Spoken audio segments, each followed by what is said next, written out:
What's good, YouTube? It's your boy Vontae the First, the day portion of Mugen Eclipse. And it's me, Mr. Twitchy, the night portion of Mugen Eclipse. And today we got a little two-peater here for you. Vinland Saga episodes 3 and 4 of Season 2. I know it's been a minute, guys. A lot of stuff been going on both of our ends, so typically that's, you know, when you guys see us going for extended amount of days, just know, you guys know, all right? You guys know. Things, work, responsibilities, and noise and a whole bunch of stuff. So the last episode we got introduced to a new character named Olmar, which is the son, what's his name, Kettle? The Kettle farm. Son, or Kettle farm, yeah. And he's one of those kind of kids that thinks, yeah, I can go to war, trying to show off his sword, he's not like that. Basically, point blank, he's not like that. He's not him.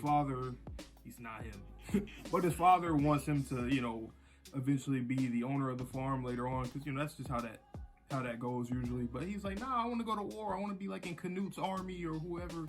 And it's like I said, we see from his skill and his attitude, he's not him. He's just not him. So we also got a very intense, almost like training segment from Einar and Thorfinn moving a singular log with the help of a horse. And we saw that they actually got fed their lunch, half a bag of a half-bitten bread from, I guess these guys are like between slave and master. They're kind of like semi-slaves. The retainers. Weird dynamic, but it's like you essentially have to pick on someone smaller than yourself, or at least in the social pecking order. And Einar is learning that being a slave maybe isn't all it's cracked up to be until he sees a beauty on the back of a cart. Now, I think she might be Kettle's daughter, might be someone completely unrelated, or the betrothed of Olmar. Who's to say? You got anything else before we hop into it? No, let's run it up. All right. Vinland Saga, Season 2, Episode 3, Snake. Damn. That reminds me of Kaido's laugh. Ne?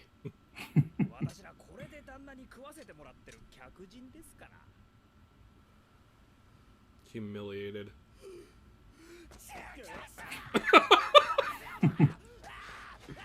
Yeah. Oh my god, this is a man-child. Yeah. Literally, just like they said, not quite an adult, but not really a kid anymore either.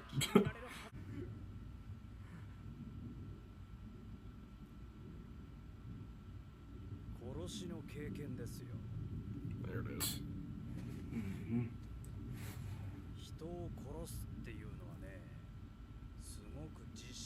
Alright, so who's it gonna be?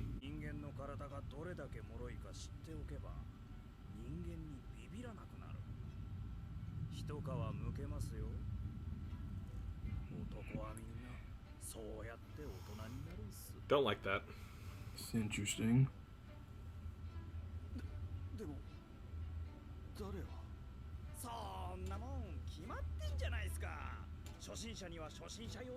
Or a slave?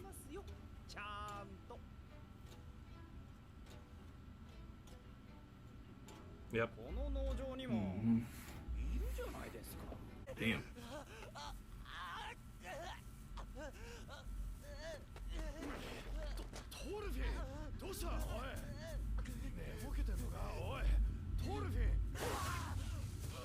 Jesus.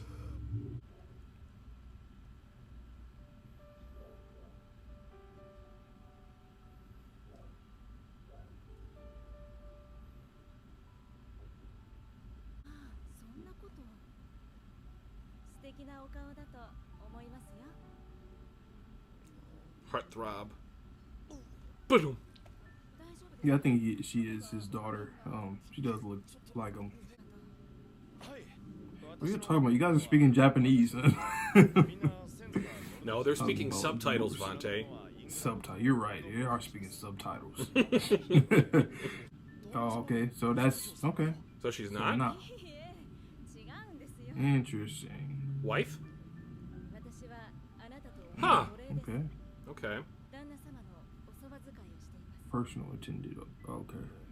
So I like lied my ass off. I said she looked like him. So yeah, no. I was like, hey, that's his daughter. My eyes deceived me.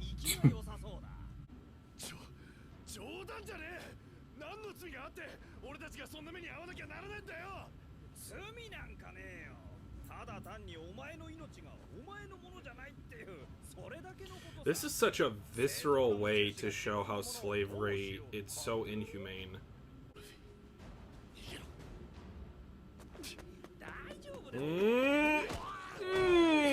That's not good.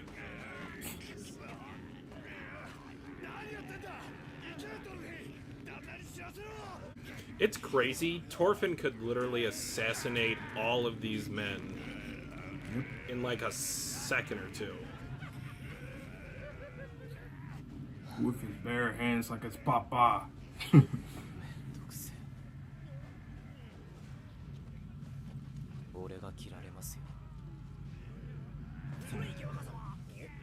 Oh. Damn.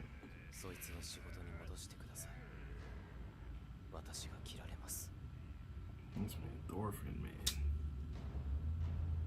Good God, man. We gotta get you out of that pit. I've never went to sleep like that with the book in my With face. I'm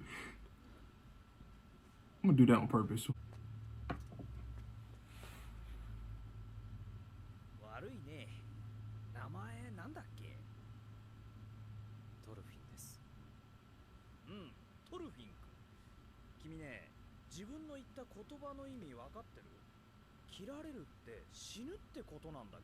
Duh.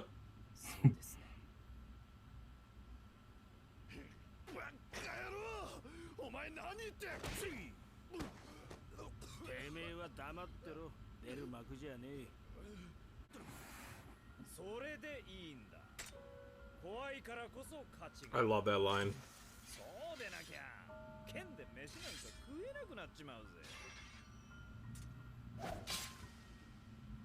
Wow. God, just like his dad. Ow.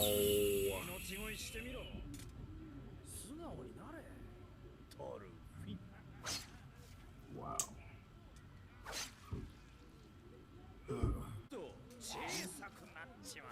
God damn. I wonder if anyone does know about Thorfinn's history. Like,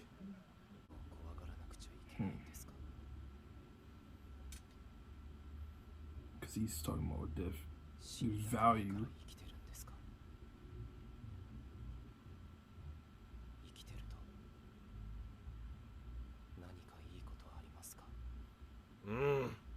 spit those bars.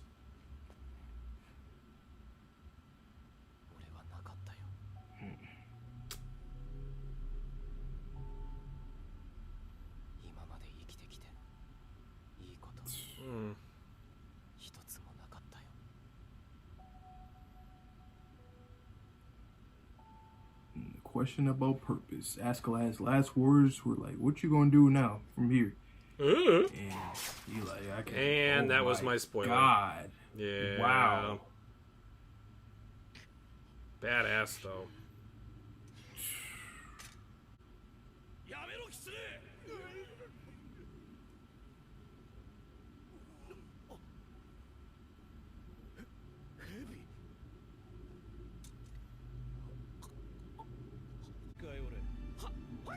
You gonna punch him?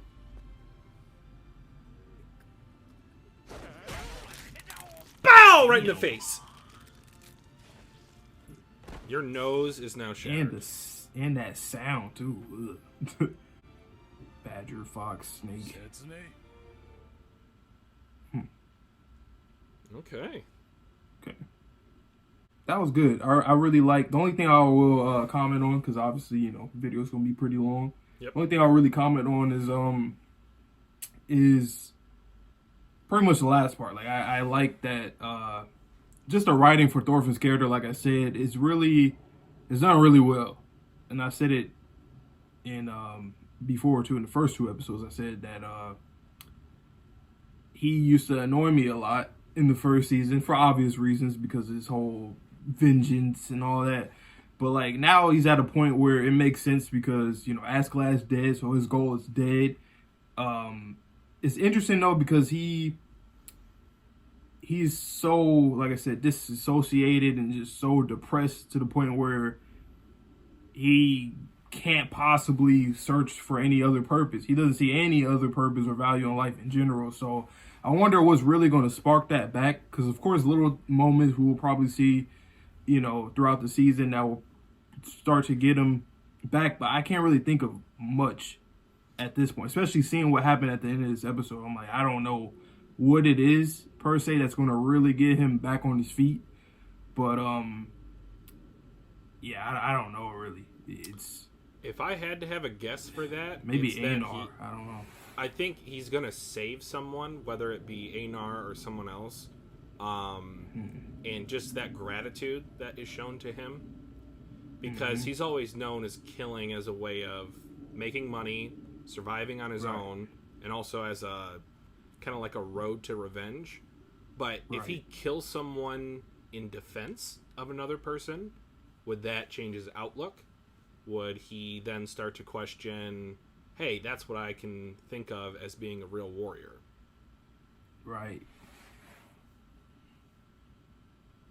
Or, you know, like, when situations like this, too, where a character is looking for revenge and whatnot, usually they see themselves in other people, too, so I wonder if that's going to be an element that will come up at some point, but so far I don't really see anybody, you know, as of right now when it comes to that, but,